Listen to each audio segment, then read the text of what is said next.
బాబాకి జై. అందరికీ జై బాబా అండి.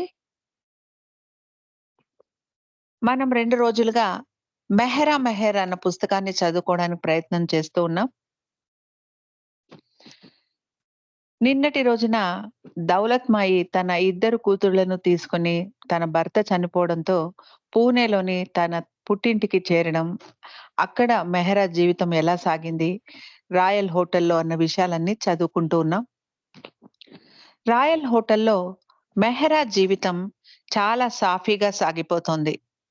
ఆ సమయంలోనే మేనమామ అర్దేషీర్ అకస్మాత్తుగా చనిపోయాడు. అతడి భార్య దౌలత్‌కు తన ఆడపడుచు దౌలత్ మరియు ఆమె పిల్లలు తన ఇంటిలో ఉండడం అంతగా ఇష్టం ఉండేది కాదు. కాబట్టి దౌలత్ మాయి తన పిల్లలను తీసుకొని వేరే చోటికి మారిపోవాలి అని అనుకుంది. ఒక యూరోపియన్ వ్యక్తికి చెందిన ఒక బంగళా అమ్మకానికి ఉంటే దానిని దౌలత్ కొనుక్కుంది. 1919వ సంవత్సరంలో అప్పటికి మెహరాకు 12 సంవత్సరాల వయసు. తన తల్లి, అక్కలతో మెహరా నంబర్ 9 తోడివాలా రోడ్‌లోని ఆ బంగళాకు మారింది. అది చాలా విశాలమైన బంగళా. చుట్టుపక్కల కూడా పెద్ద పెద్ద బంగళాలు ఉండేవి. వాటిలో పరపతి కలిగిన శ్రీమంతులు నివసిస్తూ ఉండేవారు. కొల్లాపూర్‌కు చెందిన మహారాజు ఒక ఇంటిలో నివసించేవాడు. దౌలత్ కింది పోర్షన్ అద్దెకిచ్చి, పై పోర్షన్‌లో పిల్లలతో నివసించేది. ఇంటి ఆవరణలో పెద్ద పెద్ద చెట్లు ఉండేవి. చల్లటి గాలి వీస్తూ ఉండేది. ఇంటి వెనక గుర్రపు శాల, పనివారికి ఇళ్ళు కూడా ఉండేవి. ఒక గుర్రపు క్యారేజ్ కూడా వీళ్లకు ఉండటంతో ఎక్కడికి వెళ్ళాలన్నా అందులోనే వెళుతూ ఉండేవారు. దాదాపు ఒక్క సంవత్సరం తర్వాత ఆ ఇంటిలో నివసించారు. తర్వాత దౌలత్ తమ్ముడు రూసీ పర్యవేక్షణలో మరొక బంగ్లాను ప్రత్యేకంగా కట్టించుకొని అందులోకి మారిపోయింది దౌలత్. దౌలత్ ఎక్కువగా జనాలతో కలవడానికి ఇష్టపడేది కాదు. ఆధ్యాత్మికంగా జీవించడానికే ఆమె ఎక్కువ మక్కువ చూపేది. రాత్రిళ్ళు పొద్దు పోయే వరకు దేవుడికి ప్రార్థనలు చేసేది దౌలత్. చిన్నతనంలో దేవుడి గురించి ఎలాంటి ఆలోచనలు నీకు ఉండేవి అని మెహరాను అడిగితే ఆమె ఇలా బదులిచ్చారు. చిన్నతనంలో బాబా దగ్గరికి వచ్చే వరకు నాకు భగవంతుడి గురించి ఆలోచనలే ఉండేవి కావు. కాన్వెంట్‌లో ఉండగా 1, 2 సార్లు చర్చికి వెళ్ళాను. అక్కడ వాతావరణం, ఆ ప్రశాంతత నాకు నచ్చేది. ఇంటిలో అక్క ఫిరోజా జెండ్ అవస్థ నుండి ప్రార్థనలు చదవమనేది. అది ఒక బలవంతపు పనిగా చేసేదాన్ని. ఇష్టపూర్వకంగా కాదు అంటారు మెహ్రా. నా చిన్నతనంలో ఎప్పుడూ ఆడుకోవాలని, చెట్లు ఎక్కాలని, నా కుక్కపిల్ల పీటర్‌తో పరుగులు తీయడం ఇవే నాకు ఇష్టం. ఇంటిలో కంటే బయట ప్రకృతి నడమ గడపటమే నాకు చాలా ఇష్టం. స్కూల్‌కు వెళ్ళడం, పాఠాలు చదవడం, పియానో నేర్చుకోవడం వీటిల్లోనే నాకు భగవంతుడి గురించి ఆలోచించే తీరిక ఉండేది కాదు అంటారు మెహ్రా. దౌలత్ తన ఇద్దరు అక్కలలో కల్లా పెద్దక్క అయినటువంటి ఫ్రీని అంటే ఎక్కువగా ఇష్టపడేది. ఆమెతో ఎక్కువగా సాన్నిధ్యంగా ఉండేది. ఫ్రీని నౌరోజీ డ్రైవర్ అన్న పార్సీ వ్యక్తిని ప్రేమించి పెళ్లాడింది. ఆ రోజుల్లో ఇరానీలు పార్సీ వారిని పెళ్లి చేసుకునేవారు కాదు. అమ్మమ్మ షిరీన్ మరియు తాతయ్యలు ఈ వివాహాన్ని అంగీకరించలేదు. అందుకే నౌరాజ్ రాయల్ హోటల్‌కు వచ్చేవాడు కాదు. ఫ్రీని మాత్రం తన నలుగురు కుమారులు రూసీ, హోమీ, ఫరేదీన్ అంటే తర్వాత బాబా దగ్గరికి వచ్చాక అతడికి పాద్రి అని పేరు పెట్టడం జరిగింది.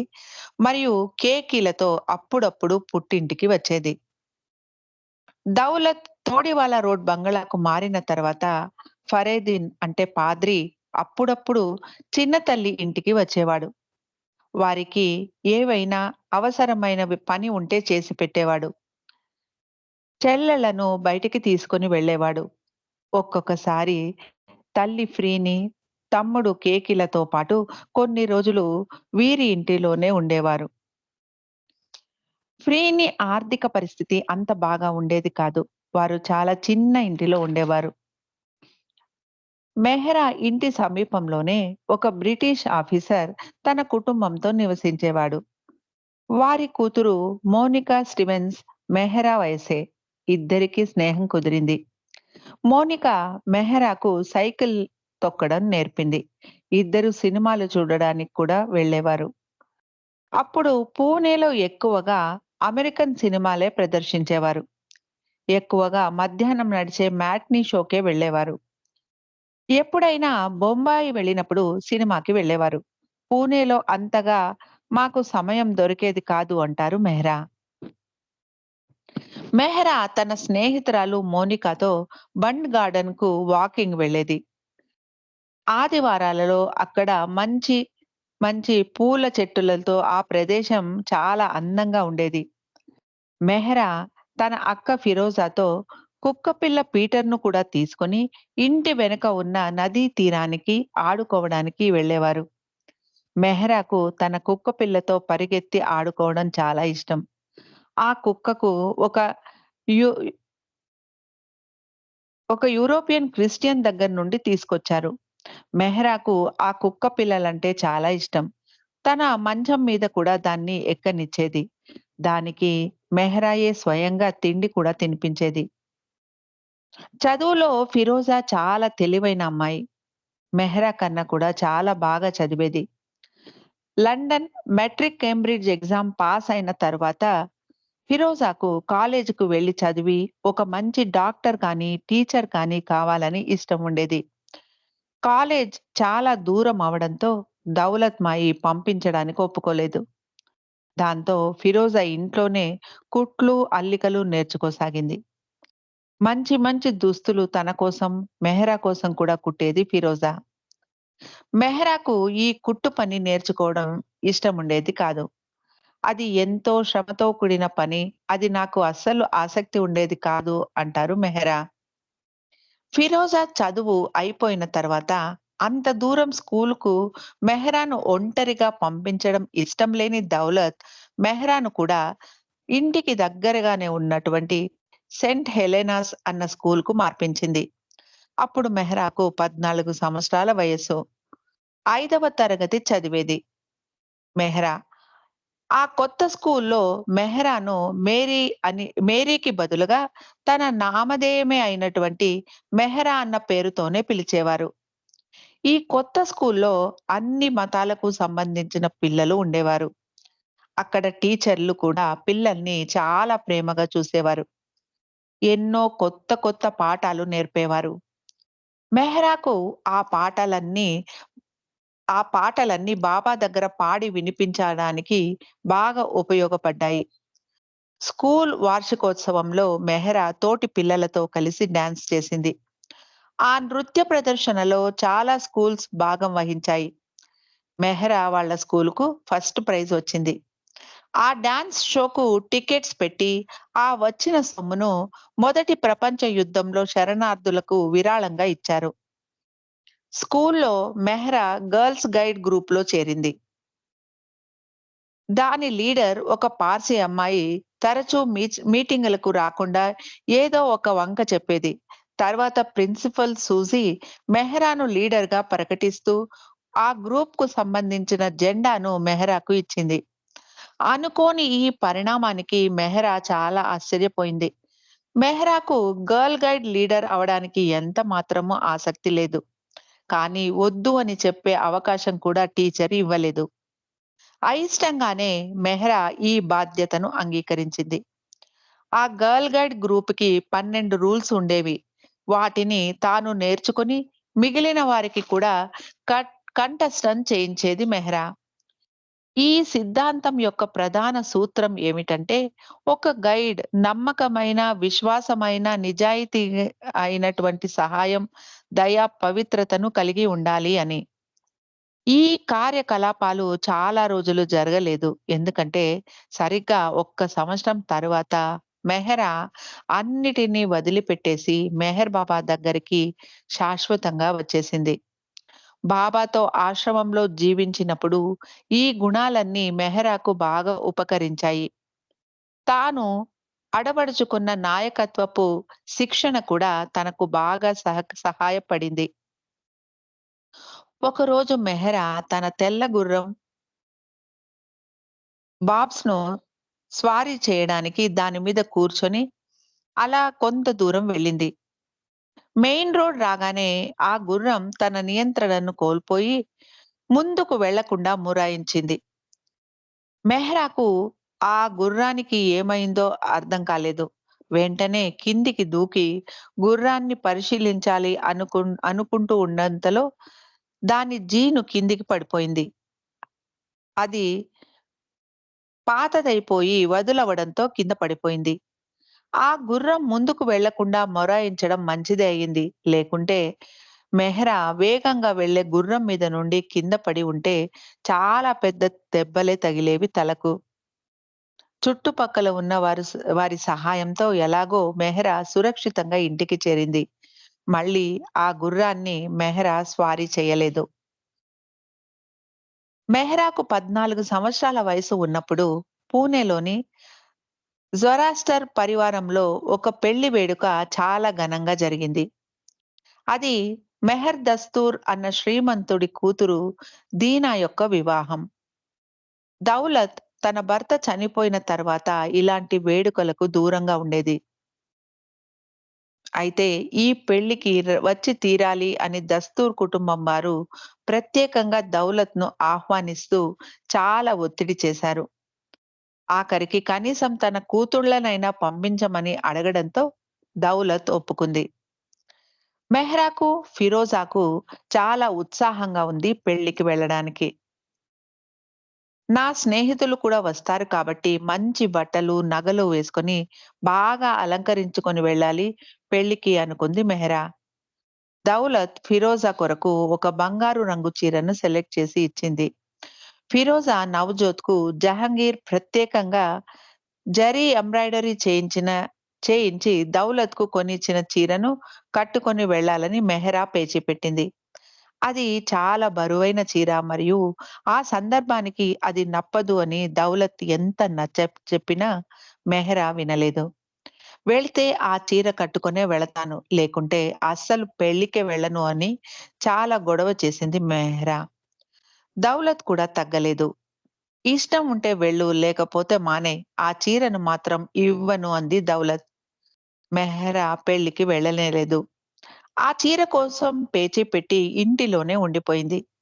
మెహ్రాకు మంచి మంచి దుస్తులంటే ఎంత ఇష్టమో ఈ సంఘటన ద్వారా మనకు తెలుస్తుంది. అలాగే ఆమె ఎంత మొండి స్వభావం కలిగి ఉండేదో కూడా అర్థమవుతుంది. ఈ విషయం గురించి మెహ్రా ఇలా అంటారు. నాకు మంచి దుస్తులంటే పిచ్చి. అయితే బాబా దగ్గరికి వచ్చిన తర్వాత వాటన్నిటిని త్యాగం చేయాల్సి వచ్చింది. చాలా సాదాసీదాగా ఉన్న నూలు చీరలు కట్టుకునేవారం. తలకు ఒక తెల్లటి గుడ్డను కట్టుకునేవారం. నాకు రకరకాల జడలు వేసుకోవడం ఇష్టమంటూ మెహ్రా బాబాజాన్ నుదుటిన ముద్దు పెట్టడానికి ముందు బాబాకు కూడా హ్మ్, తన బట్టల గురించి చాలా జాగ్రత్త తీసుకునేవారు. బాగా ఐరన్ చేసిన మంచి దుస్తులే ధరించేవారు. కానీ తర్వాత అన్నిటిని వదిలేశారు అంటుంది మెహ్రా. ఈ పెళ్లికి మెహ్రా వెళ్ళకపోవడానికి ఇంకొక నిగూఢమైన కారణం కూడా ఉండవచ్చు. మెహ్రాను పెళ్లిలో చూసి ఎవరైనా ఆమెకు పెళ్లి సంబంధం తేవచ్చు. గతంలో రూసీ పెళ్లిలో ఒక అబ్బాయి అదే పనిగా మెహ్రాను తదేకంగా చూస్తూ ఉన్నాడు. అలాంటి అవాంతరాన్ని నివారించడానికి ఇది ఒక దైవీ ప్రణాళిక కూడా కావచ్చు. చిన్నతనంలో పెళ్లి, పిల్లల గురించి ఆలోచన నీకు ఎప్పుడైనా కలిగిందా? అని మెహ్రాను అడిగినప్పుడు మెహ్రా ఇలా జవాబిచ్చింది. మేము చిన్న పిల్లలుగా ఉన్నప్పుడు ఇప్పటి పిల్లల్లాగా కాదు. ఇప్పుడు పిల్లలు చాలా చురుకుగా ఉంటారు. మాకు అప్పుడు ఆటలు అవే ధ్యాస ఉండేది. పెద్దవారు ఏమి మాట్లాడుకుంటున్నారు అనే ధ్యాస మాకు ఉండేది కాదు. నాకెప్పుడూ ఇలాంటి వాటి మీద మనసు ఉండేది కాదు. అయితే కాస్త బుద్ధి వచ్చిన తర్వాత నాకు ఒక పెద్ద ఇల్లు, తన తల్లికిలాగే ఉంటుంది అని అనిపించేది. అంతకు మించి మరేమీ లేదు అంటారు మెహ్రా. నీ కాబోయే భర్త గురించి ఏవైనా ఊహలు ఉండేవా అని మెహరాను అడిగితే ఆమె ఇలా అన్నారు. చిన్న పిల్లగా ఉన్నప్పుడు నాకు భర్తగా మంచి ఎర్రగా ఉన్న వ్యక్తి కావాలని అనుకునేదాన్ని. అతడికి రింగు రింగుల జుట్టు ఉండాలని కోరుకునేదాన్ని అంటారు మెహ్రా. బాబా దగ్గరికి వచ్చిన తర్వాత ఎలాంటి ఊహలు, కోరికలు లేవు. కేవలం బాబాను ప్రేమించడమే మా జీవిత లక్ష్యంగా మారిపోయింది. బాబాను ప్రేమించాలని ఎక్కువగా, మరింత ఎక్కువగా ప్రేమించాలని పరితపించేవారం.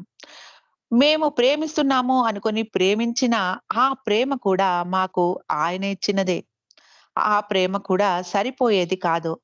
ఆయనను ప్రేమించడానికి అంటారు మెహ్రా.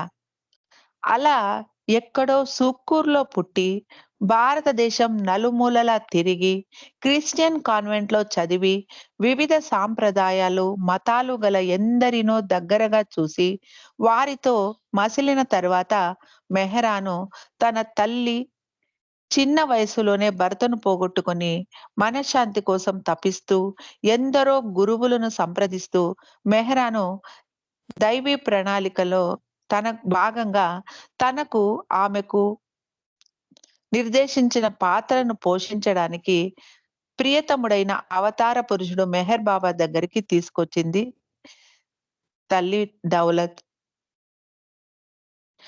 దౌలత్ పెద్దక్క ఫ్రీని కూడా వైవాహిక జీవితంలో ఎన్నో కష్ట నష్టాలను అనుభవించి ఉండటంతో మనశ్శాంతి కోసం ఆధ్యాత్మిక చింతన ఎక్కువగా చేసేది. ఆమె కొడుకు ఫరీదూన్ బాబా మండలి సభ్యుడుగా ఉండి, పాద్రి అన్న బాబా ఇచ్చిన పేరుతో బాబాకు సేవ చేయాల్సి ఉంది. పాద్రి బాబా సోదరుడు జాల్‌కు మంచి మిత్రుడు. పాద్రికి బాబాజాన్ గురించి జాల్ చెప్పడం జరిగింది.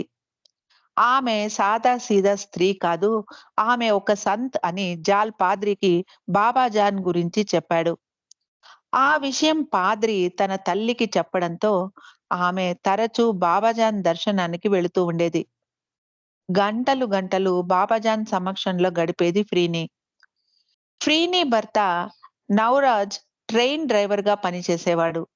అతడి కంటి చూపు మందగించిందని అతడిని పనిలో నుంచి తొలగించారు. వీరి ఆర్థిక పరిస్థితి దిగజారింది. కొన్ని రోజుల తర్వాత ఫ్రీని తన భర్తతో విడిపోయి బాబాజాన్ స్థావరానికి దగ్గరగా ఒక చిన్న గదిలో నివసించేది. ఫ్రీని బాబాజాన్‌కు చాలా సన్నిహితురాలైంది. బాబాజాన్ టీ తాగిన కప్పును శుభ్రపరచడం లాంటి చిన్న చిన్న సేవలు చేస్తూ ఉండేది ఫ్రీని. బాబాజాన్‌కు కూడా ఫ్రీని మాసి అంటే చాలా ప్రేమ. దీనికి ఒక చిన్న ఉదాహరణ ఏమిటంటే, ఒకసారి బాబాజాన్ తన ఆసనం మీద నుండి లేచి నగరానికి అవతల వైపు ఉన్న బండ్ గార్డెన్‌కి వెళ్ళాలని చెప్పింది.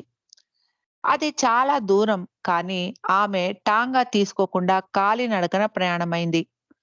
ఆమె చుట్టూ ఉన్నవారు టాంగాలో ఎక్కమని ఎంత బ్రతిమిలాడినా బాబాజాన్ ససేమిరా అంటూ అందరినీ తిట్టిపోస్తూ వేగంగా నడవడం ప్రారంభించింది. ముసలితనం వచ్చినా కూడా బాబాజాన్ చాలా వేగంగా నడిచేది. అందరితో పాటుగా బాబాజాన్‌ను అనుసరిస్తూ ప్రీతి ప్రీనిమాసి అంతే వేగంగా నడవడానికి కష్టపడుతూ ఉండేది. ఆమె బాబాజాన్‌తో "నేను కూడా మీతో బండ్ గార్డెన్‌కి రావాలని అనుకుంటున్నాను. కానీ మీ అంత వేగంగా నడవడానికి నా కాళ్ళు నొప్పి పెడుతున్నాయి. దయచేసి నా కోసం ఒప్పుకోండి. ఇద్దరం టాంగాలో వెళదాం" అని వేడుకుంది. వెంటనే బాబాజాన్ సమ్మతించి టాంగా ఎక్కింది. మెహర్ బాబా కూడా అప్పుడు రోజూ బాబాజాన్ దగ్గరికి వచ్చేవారు. అక్కడే ఫ్రీనిమాసి మొట్టమొదటిసారిగా మెహర్ బాబాను చూసింది. తన చెల్లి దౌలత్‌కు ఆకర్షణీయమైన ఈ ఇరానీ యువకుడి గురించి చెప్పింది ఫ్రీని. బాబాజాన్‌కు ఎంతో ప్రీతిపాత్రుడు అని అతడిని కలవడానికి చెల్లెల్ని తీసుకెళ్ళింది. మొదటిసారి బాబాను కలిసినప్పుడు బాబా ఎంతో గౌరవ మర్యాదలతో దౌలత్‌ను దౌలత్ మాయి అని సంబోధించారు. అప్పటి నుండి ఆమె పేరు దౌలత్ మాయిగా స్థిరపడిపోయింది. బాబాజాన్ ఫ్రీనీమాసి పెద్ద కుమారుడు రూసీని అమెరికా వెళ్ళమని ఆదేశించింది. దానికి అవసరమైన డబ్బును దౌలత్ మాయి ఇచ్చింది. రూసీ కాలేజీలో బాబా స్నేహితుడు. అతడు సినిమా హాలులో ప్రొజెక్టర్ ఆపరేటర్‌గా పనిచేసేవాడు. అతడికి అమెరికాలోని హాలీవుడ్‌లో సినిమాలలో పని చేయాలని ఉండేది. అతడు అమెరికా వెళ్ళిన తర్వాత మళ్ళీ తిరిగి రానేలేదు. కొన్ని సంవత్సరాల వరకు తల్లికి ఉత్తరాలు రాసేవాడు.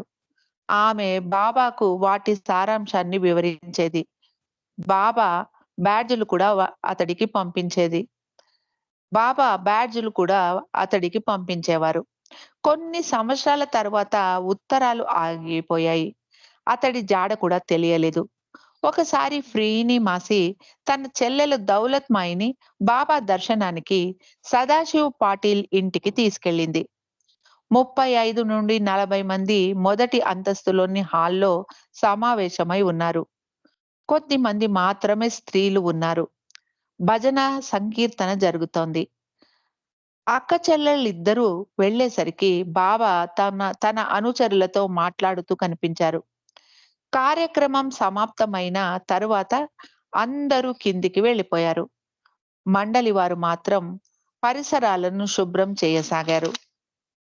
బాబా అందరికీ వీడ్కోలు పలికిన తర్వాత కూడా ఈ ఇద్దరు జొరాస్ట్రియన్ స్త్రీలు ఇంకా అక్కడే ఉండడం చూసి దౌలత్ మాయి వైపు చూస్తూ, "మీరు నన్ను ఏదైనా అడగాలా?" అన్నారు. దౌలత్ మాయి బాబాను ఏదో అడగాలని ముందు అనుకోలేదు. ఇప్పుడు బాబా ఇలా అడిగేసరికి ఏం అడగాలి అనుకుంటూ, గురువే ఏదైనా అడగాలా అని అంటున్నారు అంటే, నేను అడగాల్సిందే.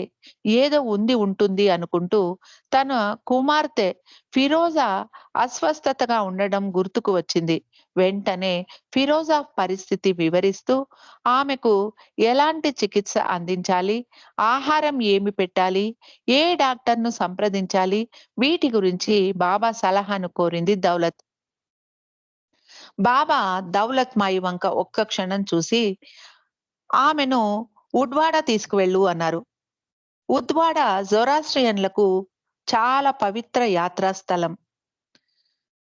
జూయిష్ సాంప్రదాయాన్ని పాటించే వారికి జెరూసలం ఎంత పవిత్రమైన యాత్రా స్థలమో, పార్సీలకు ఉద్వాడ అంత ముఖ్యమైనది.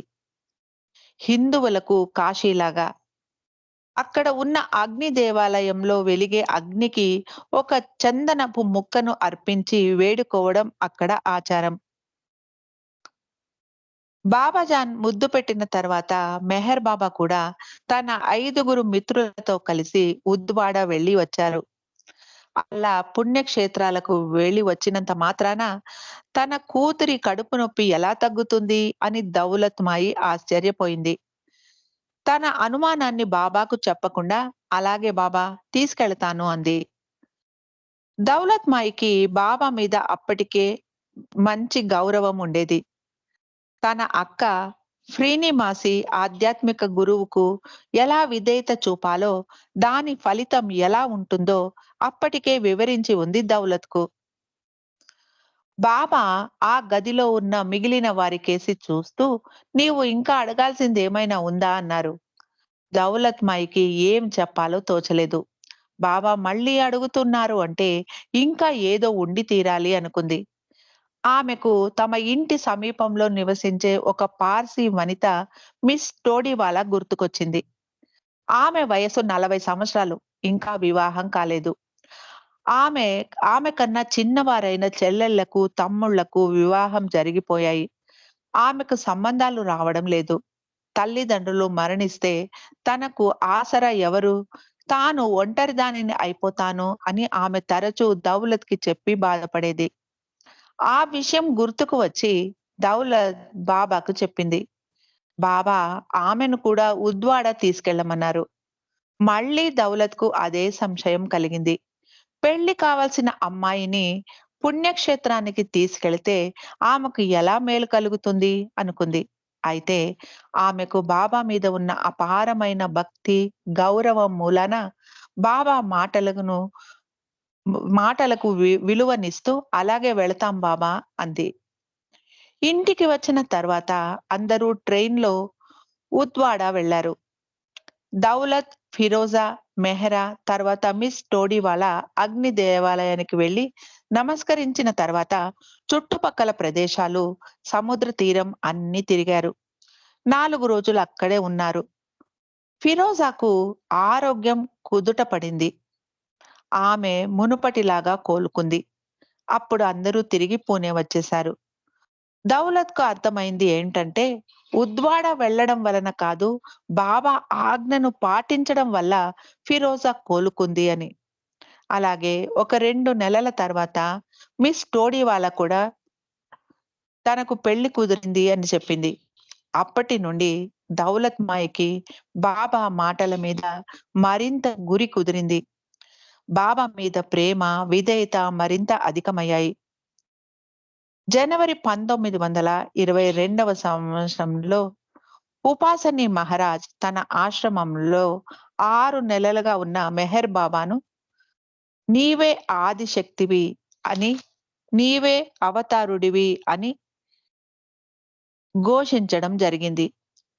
బాబా తరువాత పూణేలో ఫెర్గూసన్ కాలేజ్ రోడ్‌లో ఒక జోప్డీని నిర్మించుకొని అందులో ఉండేవారు. ఆ సమయంలో ఫ్రీనీమాసి మరియు దౌలత్ మాయి ఇద్దరూ బాబాను దర్శించుకునేవారు. కానీ ఫిరోజా మరియు మెహ్రా బాబాను ఇంకా దర్శించుకొని ఉండలేదు. ఆ సమయంలో ఫిరోజా చదువు ముగించుకొని ఇంట్లో ఉంటూ ఉండేది. మెహ్రా హెలెనా స్కూల్‌లోని విద్యార్థినిగా ఉండేది. మెహర్ బాబాను జోప్టీలో కలిసినప్పుడు ఉపాసని మహారాజ్ గురించి ఫ్రీనీమాసికి, దౌలత్ మాయికి బాబా చెప్పడంతో వారు సకోరి వెళ్లి మహారాజ్ దర్శనం చేసుకున్నారు. ఫ్రీనీమాసికి బాబాజాన్ అంటే భక్తి, గౌరవం. ఆమె సకోరి రావడానికి ఎక్కువ ఇష్టపడేది కాదు. కానీ దౌలత్ మాయికి సకోరిలోని ఆధ్యాత్మిక వాతావరణం, ప్రశాంతత బాగా నచ్చాయి.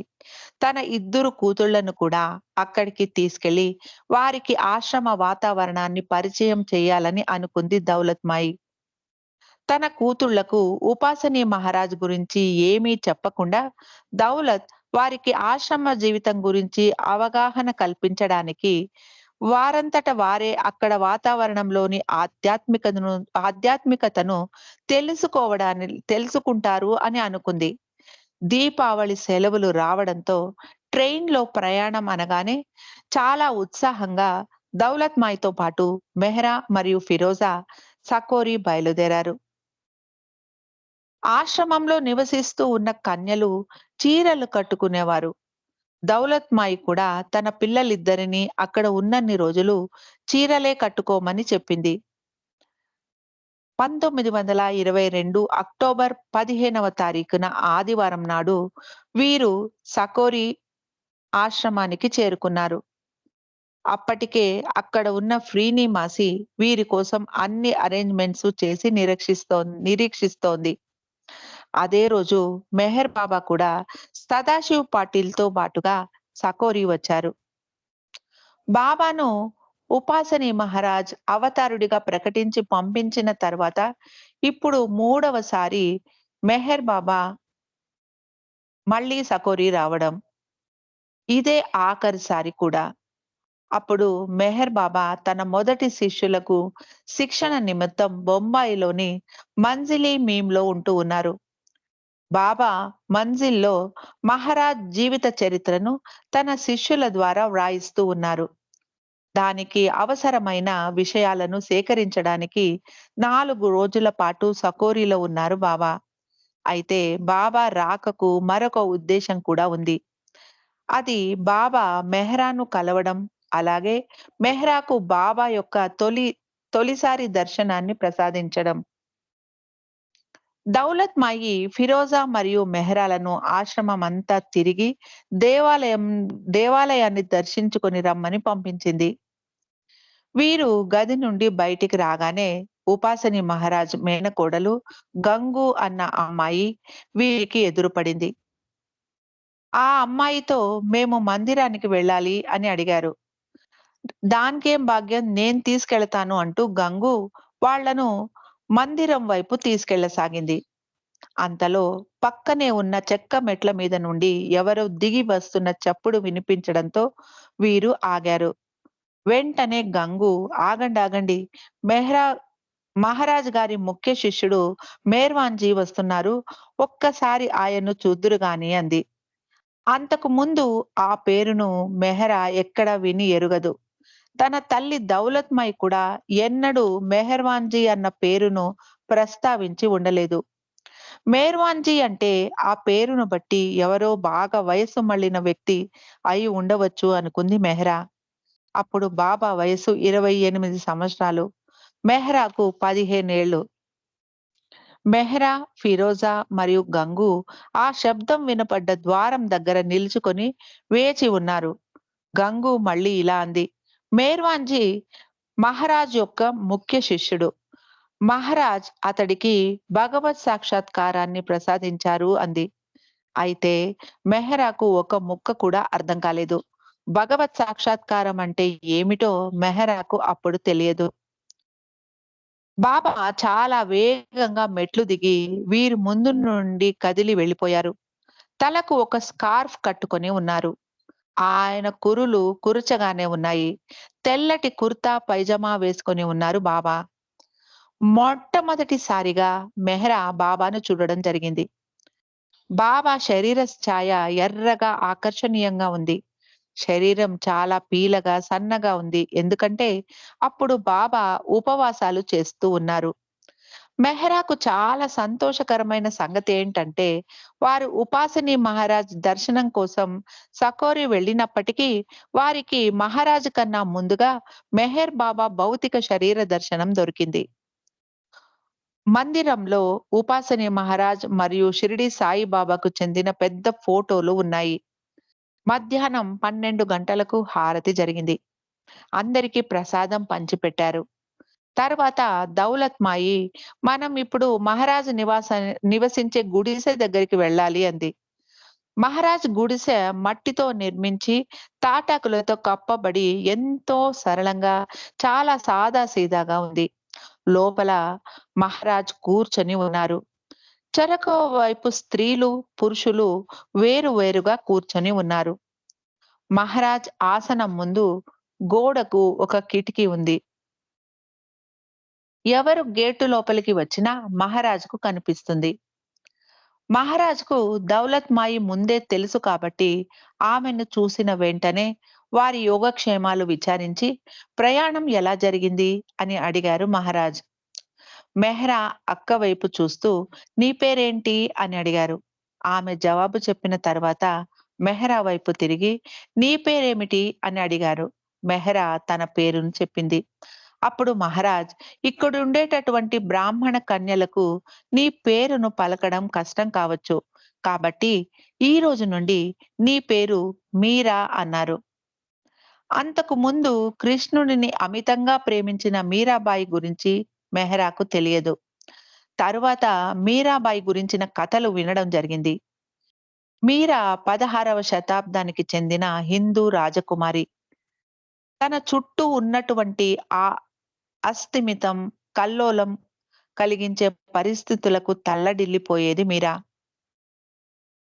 క్రూరత్వం, దురాశ, కపటం తన చుట్టూ తాండవిస్తూ ఉండటంతో తనను తాను కృష్ణుడికి అర్పించేసుకుంది. ఆరాధించసాగింది. దీని మూలంగా ఆమెకు ప్రేమ, దయ, ఓరిమి అలవడ్డాయి. ఒక రాజకుమారుడితో ఆమె వివాహం జరిగి అతడు చనిపోవడంతో అప్పటి ఆచారం ప్రకారం సతీ సహగమనం చేయాలని రాజు ఆదేశించాడు. అయితే మీరా తాను ఆ లోకోద్ధారకుడు అయినటువంటి కృష్ణుడిని మానసికంగా వివాహం చేసుకున్నానని, తాను సహగమనం చెయ్యనని కరాఖండిగా చెప్పేసింది. రాజుకు కోపం వచ్చి అనేక విధాలుగా ఆమెను చంపడానికి ప్రయత్నించాడు.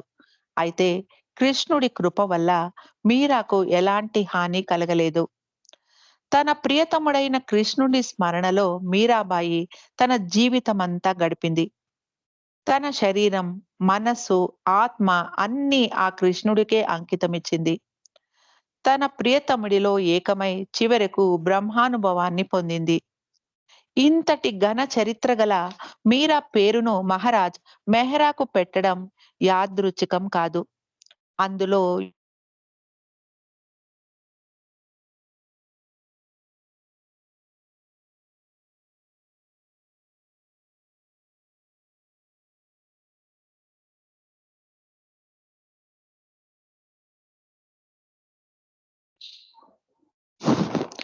అందులో మెహర్ బాబా గుమ్మం దగ్గరికి వచ్చి వంగి గుమ్మానికి ఉన్న గడపను తాకి నమస్కరించి లోపలికి వచ్చారు.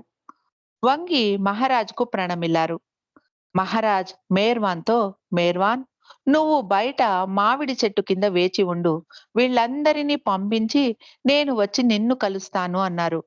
మేర్వాన్ అలాగే అంటూ వెనుకకి అడుగులు వేస్తూ మహారాజ్‌కు తన వీపును చూపకుండా అలాగే వెనక్కి వెళ్ళిపోయారు. అక్కడ ఉన్న వారికి తన దర్శనం ఇచ్చి అందరినీ బయటికి సాగనంపాడు మహారాజ్. మెహ్రా అక్కడి నుండి బయటికి వచ్చాక మామిడి చెట్టు కింద కూర్చొని దీర్ఘ ఆలోచనలో మునిగి ఉన్న మేర్వాన్‌ను చూసింది. అందరూ వెళ్ళిపోయారని ఖాతరు చేసుకొని మహారాజ్ మేర్వాన్‌ను సమీపించారు. వారిద్దరూ ముఖాముఖి కూర్చొని మాట్లాడుకోసాగారు. మెహ్రా అలా బాబాను సకోరిలో ఉపాసనీ మహారాజ్ ఆశ్రమంలో మొట్టమొదటిసారి చూడడం జరిగింది.